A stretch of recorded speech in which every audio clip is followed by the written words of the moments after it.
大家好啊，歡迎翻到嚟熒光塔呢個 podcast 啊，我係小浩。咁今集啦，我就想講下我哋身處嘅呢個地方啦，就叫做地球。咁你可能會聽到有啲人會叫呢個地方做地球學校啦，或者地球學院喎。點解咁講呢？因為我哋靈魂啦，從好高嘅維度咁樣去落嚟啦，即係我哋嘅宇宙係有好多個維度，好多個唔同維度啦。咁唔同嘅維度咧，就有唔同嘅形態啊，唔同嘅地方啊，同埋唔同嘅學習咁樣啦。咁普遍我哋就會稱地球係一個三維嘅世界啦，或者 3D 嘅世界啦。係啦，咁即係可能係高嘅維度，可能最高嘅維度就係得即係源頭嗰度啦。咁可能係光同埋愛咯，即係就冇其他嘢噶啦。咁跟住再，因為如果有啲學説啦，佢就會講，因為源頭咧，佢想體驗啦，豐富自己嘅經驗，豐富自己嘅體驗啦，所以佢就分裂自己，去創造好多個唔同嘅維度、唔同嘅世界，分裂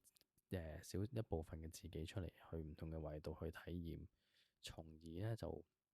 提升或者係豐富自己嘅經驗咁樣。咁所以就會有好多個維度啦，唔同層嘅維度啦咁樣。咁普遍嚟講咧，我哋地球咧就會喺第三維度啦，或者 3D 嘅世界咁樣啦。咁第三維度係有啲乜嘢嘅咧？咁係啦，呢個就係地球有趣嘅地方咧，就係地球啦。我哋靈魂落到嚟，我哋係會入一個軀殼裏邊啦，即係我哋個身體啦。咁我哋會受到呢個物理嘅限制嘅，即係我哋有身體，我哋有手有腳咁樣，有地心吸力，有引力去限制住自己啦。係啦，咁可能高啲維度嘅地方或者星球啦，咁佢哋係冇身體嘅，淨係得靈魂或者得意識咁樣去生存或者生活嘅。咁所以佢哋可能咧就會冇呢個物理上嘅限制啦。咁可能嗰啲意念啊，可能一諗就會出嚟啊啲嘢，或者可能我一諗我要去邊度，就即刻瞬間就會到達咗個地方啊。因為佢哋冇呢個物理上嘅限制啊嘛。咁所以佢哋就好多嘢可能係即刻就做到嘅。我一諗要啲咩顯化啲咩嘢，就即刻有顯化到出嚟。我一諗我想去邊度，即刻瞬間轉移去咗邊度咁樣。咁但係喺呢個地球學校啦，其實即係佢有咁多嘅限制，所以佢就係呢個地球學校嘅好玩之處咯。我就覺得咁首先我哋講咗頭先有講啦，就係物理限制啦。咁咩叫物理限制？就係啦，我哋個身體啊嘛。咁我哋又冇得話，即係我哋冇隨意門啦，冇叮當嘅隨意門啦，冇得我一諗去邊開到道門就去到啦。咁我哋喺地球上邊咧，如果我哋想由 A 點去 B 點咧，我哋就真係要物理上去移動咯，即係可能你最少要步行啦，或者係坐各種嘅交通工具啦，遠啲嘅甚至乎坐飛機啦。咁你呢啲都係要用時間去做咯，即係你冇得瞬間就到咯，即係你可能要就算你行到嘅距離啦，你都要用時間去行啦，或者係坐交通工具，你都要等車啊，你都要等船啊，等飛機啊去坐啊，跟住有個坐嘅過程啦，跟住先至去到呢個地方啦。咁就係有呢個叫物理上嘅限制啦。咁仲有一樣就係大啲嘅限制咧，就係叫做其實係時間嘅限制啦。其實時間呢樣嘢真係好得意。我呢度可能係輕輕講下啦，咁但係可能睇下會唔會遲啲開一集就淨係講時間啦。咁時間呢樣嘢真係好得意，真係喺地球上邊先至會，即係 3D 呢個世界就會我哋俾時間呢樣嘢框死咗。即係如果喺啲宇宙學説啦上面講咧，就係其實係冇時間呢樣嘢噶嘛。時間唔係線性，即係唔係琴日、今日、聽日，跟住可能一個鐘後、兩個鐘後，或者係過去、未來、現在，唔係線性，唔係一條線咁樣直行嘅。其實每一個都係一個當下啦，即係現在、過去、未來，一個鐘後、10個鐘、10年後，全部都係同一時間發生緊。其實即係時間呢樣嘢其實係人類發明出嚟噶。我哋發明咗一個即係我哋根據我哋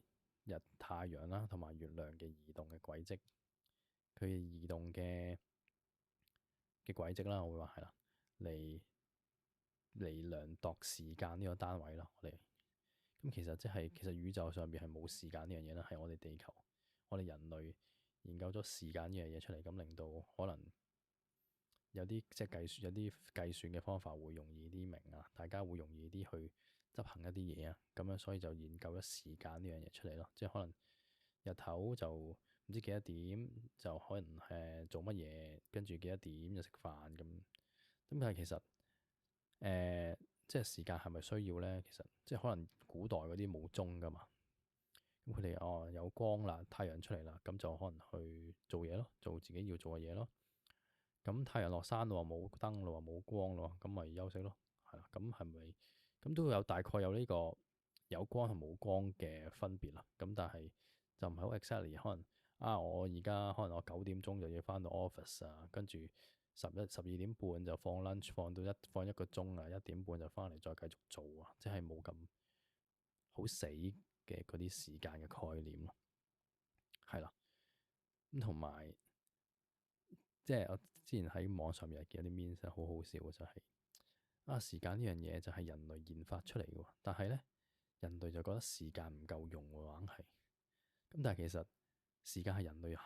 研發出嚟噶嘛，創造出嚟噶嘛。咁點解你唔再創造多啲時間嚟俾自己用咧？如果你覺得時間唔夠，咁我覺得呢個幾得意嘅呢個話題，又可以值得去探討下，究竟可以點樣去延伸去討論呢個話題。係啦，咁呢個就係時間啦，就係另一樣地球限制嘅嘢啦。仲有另一啲咧，就係二元對立啦，就係喺地球上邊又係另一個限制。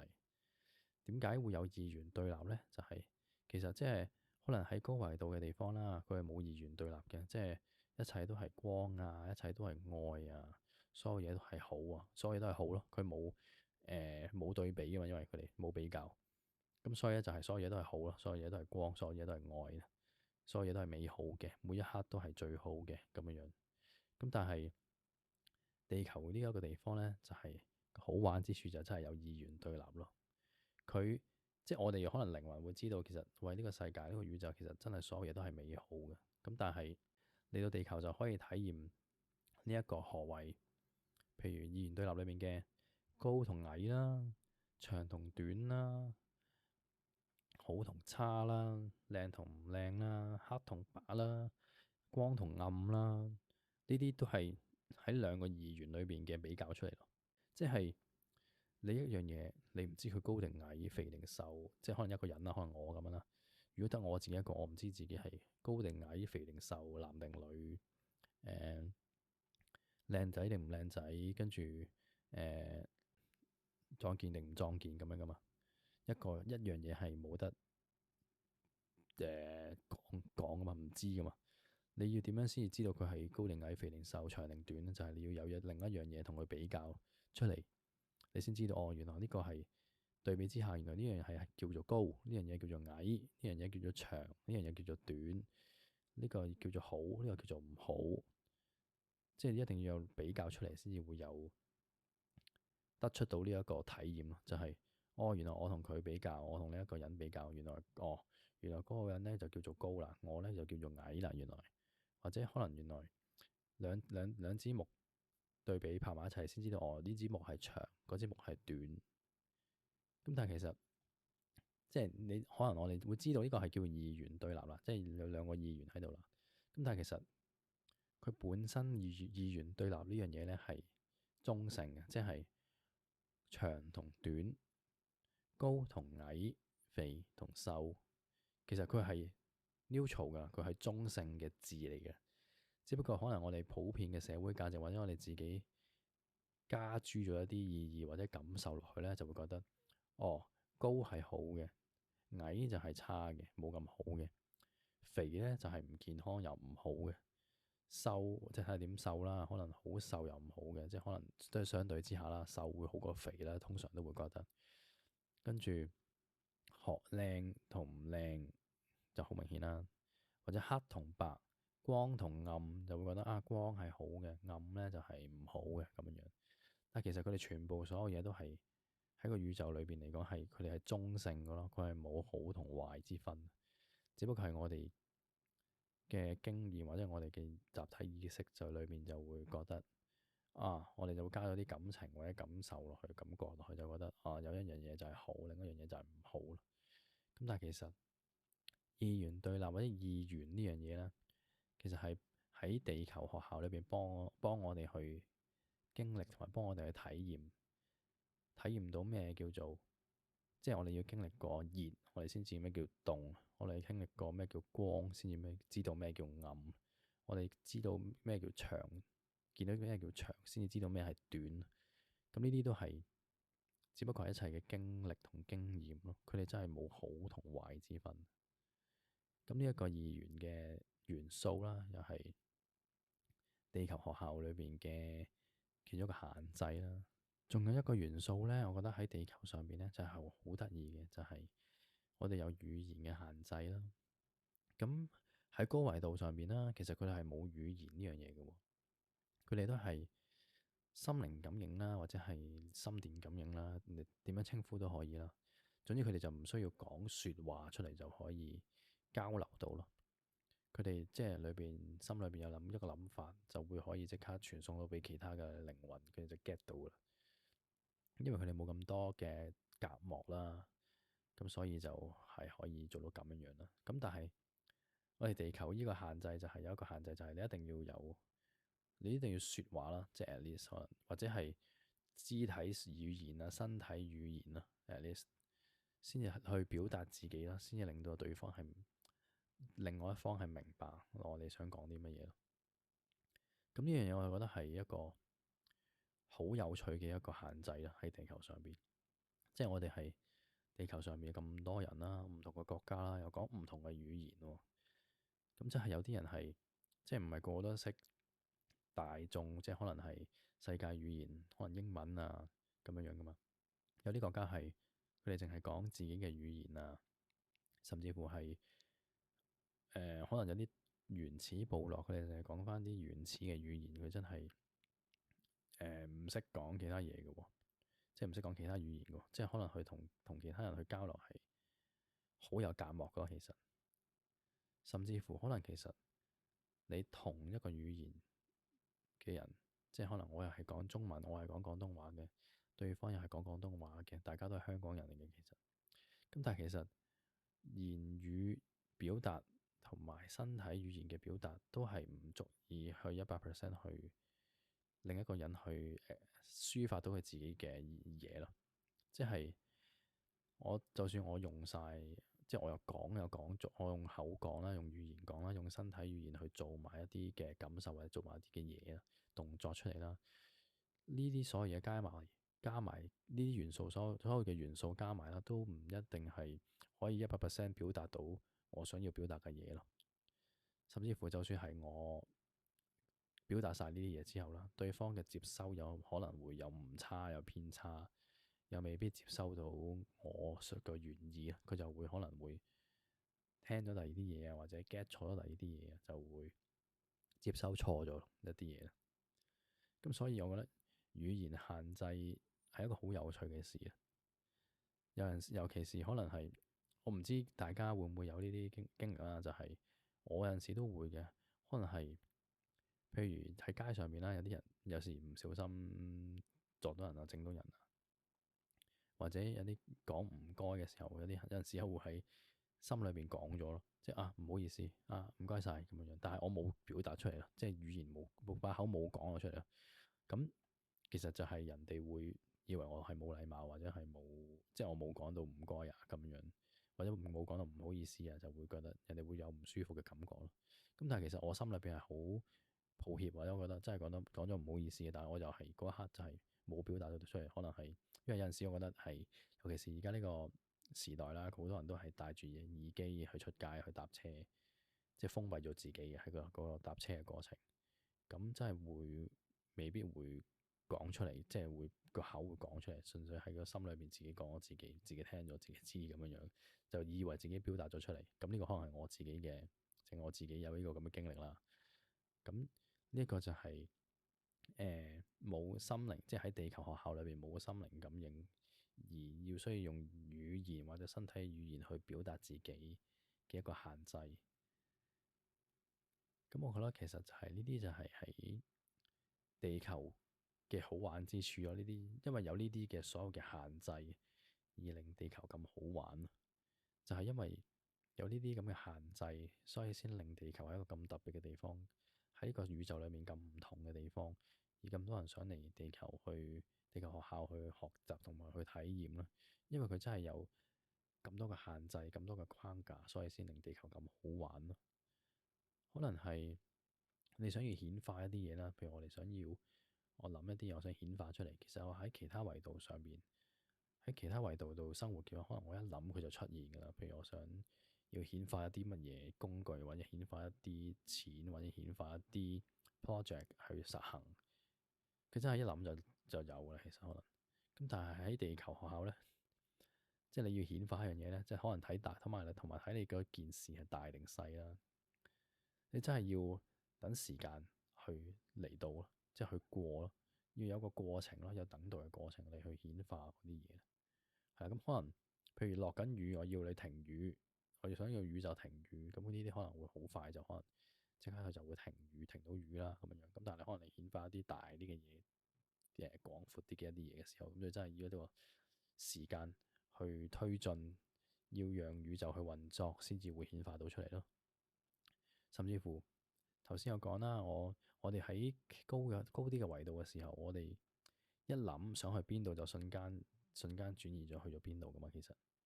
咁，但係我哋喺地球咧，我哋一定要經歷。我要譬如我喺屋企，我要翻工，咁我就要出門口等車，再坐車先至到咗翻工嘅地方。咁就有呢一個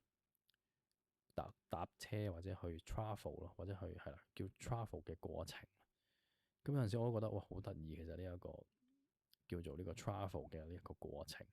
就係要係好，即係有陣時會覺得呢個感覺好得意。我想由呢個 A 點去 B 點，我就一定要經歷呢個去出門口，去搭車，去等車，去搭車，去搭船，去搭飛機，跟住又要有呢個坐呢個交通工具或者坐車嘅呢個過程，先至會到。即係佢就係有呢個限制嘅呢個咁嘅慢，我會話係呢個慢，係啦，就係有呢個慢嘅感覺嚟令到地球好唔同。因為其他嘢好快，喺其他維度一諗就有，一想你想講啲咩，你想表達啲咩，一諗其他人就收到。你想顯化啲咩，一諗就有。你想去邊度，一諗就到。佢哋係冇呢一個慢嘅呢個體驗啦，喺地球上邊，佢冇呢一個要等時間過呢個過程，所以呢個就係地球咁好玩嘅地方。除咗呢啲之外啦，我哋仲有唔同嘅感受啦、感覺啦，同埋情緒啦，呢啲都係地球嘅獨有之處咯。我哋做每樣嘢可能會有唔同嘅感覺、感受啦，甚至乎會有唔同嘅情緒啦、喜怒哀樂啦，呢啲都係地球嘅珍貴嘅地方。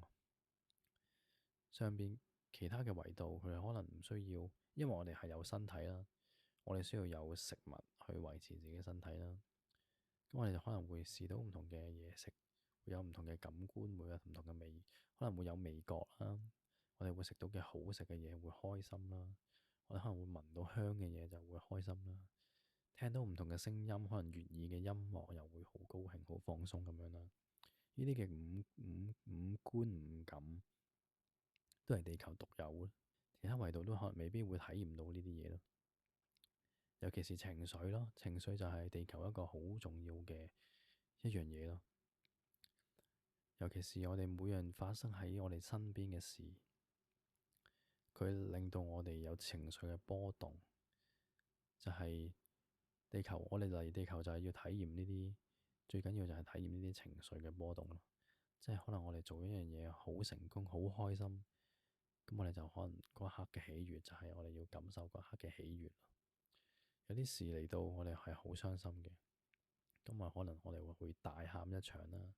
你有個傷心出嚟，去釋放個傷心。呢啲都係地球上面好重要嘅一啲體驗。我哋又係講到呢度啦，我哋可以講下一啲，譬如點樣樣去面對一啲事情，去釋放自己嘅情緒啦。就係當有一啲好傷心嘅事啦，你要面對一啲好傷心嘅事，你覺得點解呢件事會發生喺我身上？點解會發生呢啲事嘅？咁其實即係宇宙嘅安排係好神奇、好神乎其技，佢真係好編織得好好啊！佢個劇本寫得好好，真係每一樣發生都係有佢嘅原因，同埋一切都係為咗你一切都係最好嘅安排咯，安排俾你嘅去體驗咯。有陣時我哋會遇到一啲唔開心嘅事，我哋首先你可以俾個情緒出嚟先咯，唔好抑壓個情緒咯。可能你唔一定可以唔一定喺公眾地方度釋放出嚟嘅，你可能喺夜闌人靜嘅時候喺間房度自己匿埋，有個悲傷出嚟感受佢，想喊嘅就喊，跟住等佢喊啦，釋放咗個情緒啦。我哋可以做嘅咧就係去睇翻，即係當然唔好用個腦去諗去分析啦。我哋試下用個心去感受呢件事，究竟佢原來帶俾我嘅感覺係即係傷心啦。傷心完之後，咁究竟佢想我哋學識啲咩咧？佢想我哋學識更加珍惜自己，更加愛惜自己，更加好好照顧身體，唔好去摧殘自己身體，唔好去為咗工作，為咗賺更多嘅錢而去用自己嘅身體嘅健康去交換，或者可能係其他嘅原因。我哋係有啲嘅能力去自己去察覺到呢啲嘅，即係呢啲所有嘅事背後，宇宙想我哋學識啲乜嘢。咁我哋個情緒釋放咗出嚟，我哋就坐低可以去問下自己，究竟呢啲事情嘅發生係究竟想我學識啲乜嘢呢？咁你學識咗之後，咁就可以過咗呢關，咁就之後就唔需要面對翻同樣嘅問題啦。如果唔係呢，就有機會會重複咁樣去遇翻同樣嘅問題。咁就係即係你做功課，你第一次冇交功課，你之後你都係要做翻嗰份功課。即係人生或者喺地球學校裏邊，你冇得唔交功課啦，你冇得我唔交，咁我咪0分或者 fail 咗啲科，即係咪算咯？咁樣樣我咪 drop 咗佢或者唔讀咯，咁樣樣其實係冇咯。即係你可能你覺得今世你係逃避咗呢個我唔教，我就係唔做呢，我就管撇呢樣嘢，我唔做唔學。其實下一世你自己嘅靈魂都會選擇翻，我要 pick up 翻，我要做翻呢一科，即係我要補翻呢一科，我要做翻佢。係啊，即係你始終都係要做翻，所以得嘅話就去好好面對，好好嘗試去面對自己而家面對緊嘅嘢啦，去做自己要做嘅功課啦。係，大家都係有能力去自己做自己嘅功課嘅。咁今集就分享到呢度先啦。簡單咁講過下，究竟地球有啲咩限制啦？就係因為呢啲限制同框架，令到地球係一個咁好玩嘅一個學校咯。係啦，咁今集就嚟到呢度先啦。咁我哋下一集就再繼續討論落去啦。拜拜。